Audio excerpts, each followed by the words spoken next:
Welcome back. Now, while none of us like Mondays, you're about to like tomorrow even less, because tomorrow's been dubbed Blue Monday and cited as the most miserable day of the year. You're welcome.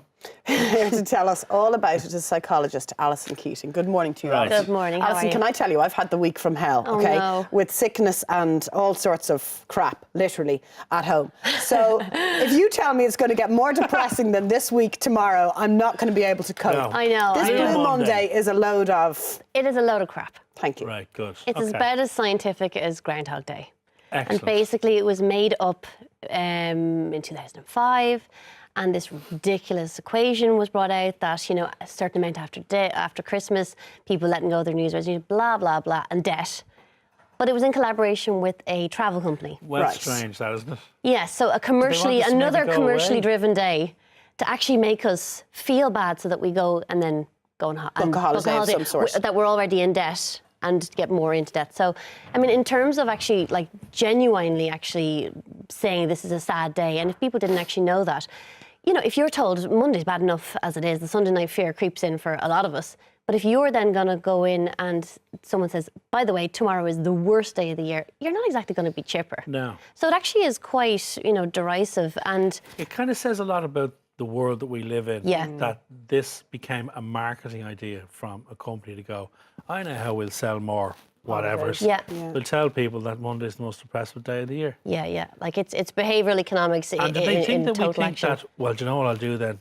Because in order to make myself more mentally fit, I'll do what book a they're holiday. suggesting. Yeah, I know. I know Because it is it's about dreadful. becoming more But on a mentally serious fit. note, if there are people who aren't necessarily mentally fit, as we talk about Yeah. here, Yeah. Alison, you know, you're in a vulnerable place already. Totally. You're broke, It possibly. is a tough time of the year. It can be very tough, and this is only going to make it tougher. In a normal, common sense way, we've probably all overeaten, overdrank, overspent, you know, after Christmas, and then getting back into work. And as I said, there's so much sickness going on at the moment that it, in a very common sense way, you know, like you go into work and it's dark, you're coming home, and it is quite Groundhog Day, so that's tough.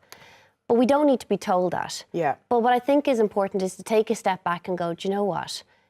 How was 2017 for me, really? You know, if we have like a kind of a mental silver lining to this made-up day, it would be to actually check in with yourself and say, look, never mind New Year's resolutions. Like, you know, in terms of emotional first aid, how do I want to change how I was last year in terms of maybe being overwhelmed, you know, or stressed, or the supposed work-life balance, and to take a step back and go, do you know what, I'd actually like to have a year where I actually kind of am more mentally fit. And I suppose what I mean by that is to kind of to develop and cultivate a mindset that's more open to change. So we should look at this time of the year, maybe especially as, if we flip it on our heads, as a chance to reboot 2018. Look at the mistakes from 2017. Look at the things that upset you and stressed you. Can you address them? Can you change them? But one thing I liked, was interested in the notes, was about this notion of becoming mentally fit. Yeah. Because, you know, can we train ourselves? Are there daily exercises? Are there mantras, you know? Yeah. Is there stuff like that we can be doing? I mean, again, it'll make a lot of sense. So if you wanted to get physically fit, you have to do, like, everybody knows what you need to do. So what I look at first of all is the basics. Yeah. The basics are your sleep hygiene. Yeah. You know, And we're hearing this term being coined quite a lot, Yeah. aren't we? Sleep hygiene. What exactly does that mean? well, I suppose if you think about it, you know, you have basic hygiene needs that you meet every day, like brushing your teeth. Well, you do it every single day. You don't say, oh, you know what, I brushed my teeth yesterday, I won't bother tomorrow. yeah. So I think it's to get that same concept going with sleep, because it is so important for your mental health. And I think what we have a bit of a crisis, to be honest, is that people are on their phones at night time. You know, we're literally, with the blue light, we're shutting off the, you know, the ability to actually go to sleep. So we're on all the time. So sleep to me is the basics in terms of being mentally fit. If you're not getting good sleep, it's very hard to be in good form. It's Yeah. very hard not to be irritable. You're And starting off the day in a bad How many foot. hours there. sleep does your typical adult need?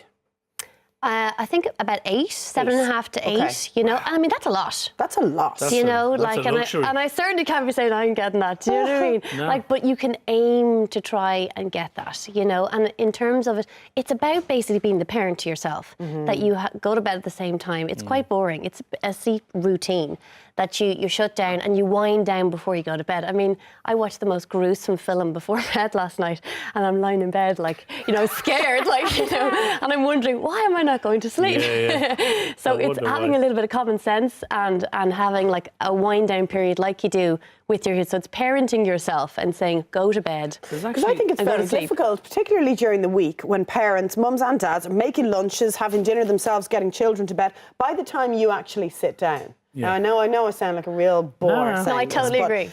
It's close to 10 o'clock, and then you're thinking, well, I should really go to bed because that would be the best Yeah. thing for my health. But you want to have a little bit of time, don't Yeah. you, just to kick back and And watch this is telly this or- is what I'm saying. This stuff is hard. Like actually making change is really hard because I know at 10 o'clock or even later I want to sit down. Yeah. And I want to I want chill tea out. and biscuits on the telly. Exactly, absolutely, 100%. So then the idea, and it's also, I think, for parents, you need that bit of time to have a tiny bit of space in your head where someone isn't actually at you. But it's just overriding that, or maybe even go at 11. Go to bed at 11. Okay. That might be because I do think you need that half hour just to kind of have a little bit of headspace. I think it's interesting as well that the children's TV channels, they do have that wind down thing come about 6 o'clock. Yeah. It's all aimed towards bedtime, and the music gets a bit slower, the programs are a little bit more So dreamy. right.